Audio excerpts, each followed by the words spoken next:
ආයුබෝවන් සුබ දවසක්.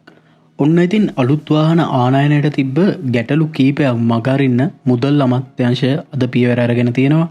ලංකාවට ආනයනය කළත් වරායෙන් නිදහස් කරගන්න බැරුව යම් යම් ගැටලු තිබෙන වාහන මේ ගැසට් එක මගින් නිදහස් කරගන්න හැකියාව ලැබෙනවා. ඒ අනුව මුදල් ක්‍රම සම්පාදන සහ ආර්ථික සංවර්ධන අමාත්‍යවරයා ලෙස ජනපති අනුර කුමාර දිසානායක මහතා විසින් අප්‍රේල් 29 වෙනිදා සිට ක්‍රියාත්මක වන පරිදි තමයි මෙන්න මේ නව ගැසට් පත්‍රය නිකුත් කරලා තියෙන්නේ. වරායෙන් නිදහස් කරගන්න නොහැකිව තිබ්බ හයිබ්‍රිඩ් වර්ගයේ මෝටර රථ කීපයක් මෙන්න මේ නව ගැසට් පත්‍රය නිසා රට ඇතුළට ගන්න පුළුවන්.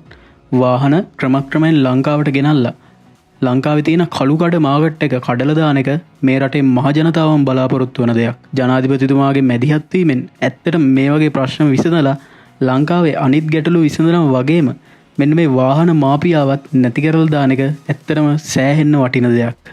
ඉතින් අද නිකුත්තුණු මෙන්න මේ අලුත් සංශෝධන සම්බන්ධයෙන් අදහස් දක්වපු ආනයනකරුවන්ගේ සංගමයේ සභාපති ප්‍රසාද් මානගේ මහතා ප්‍රකාශ කළේ දැනට මාස 1.5 දෙකක් තිස්සේ නිෂ්කාශනය කර ගැනීමට නොහැකිව තිබූ හයිබ්‍රිඩ් ටොයෝටා රයිස් සහ හයිබ්‍රිඩ් නිසාන් එක්ස්ට්‍රේල් මෝටර රථ වගේම මේ වාහනවලම තාක්ෂණය යටතේ එන අනෙක් වාහනද මෙන්න මේ ගැසට් නිවේදනය නිකුත් කළාට පස්සේ වරායෙන් නිදහස් කරගන්න හැකියාව ලැබෙන බවයි. ඉතින් මෙන්න මේ urban SUV එකක් විදිහට ආපු Toyota Rise මෝටර රථය නම් ලංකාවේ සෑහෙන්නම ජනප්‍රිය වාහනයක්. මේ වාහනේ පෙට්‍රල් සහ හයිබ්‍රිඩ් මොඩල් දෙකක් තියෙනවා. හැබැයි ලංකාවට ගෙනාවට පස්සේ ගැටලුව ඇති උනේ මෙන්න මේ 1.2 ලීටර් හයිබ්‍රිඩ් එන්ජින් එකක් තියෙන Toyota Rise එකට. 1.0 ලීටර් පෙට්‍රල් වාහනය නම් දැන් ලංකාවේ බලා ගන්න පුළුවන් සාමාන්‍යයෙන් 2023 විතර නිෂ්පාදනය කරපු වාහනය දැන් අලෙවි වෙන්නේ ලක්ෂ 125 විතර ඉඳලා.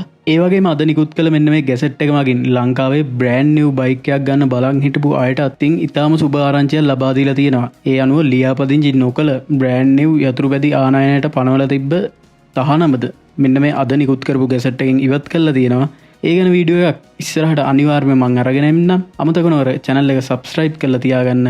හැමෝටම සුබ දවසක්.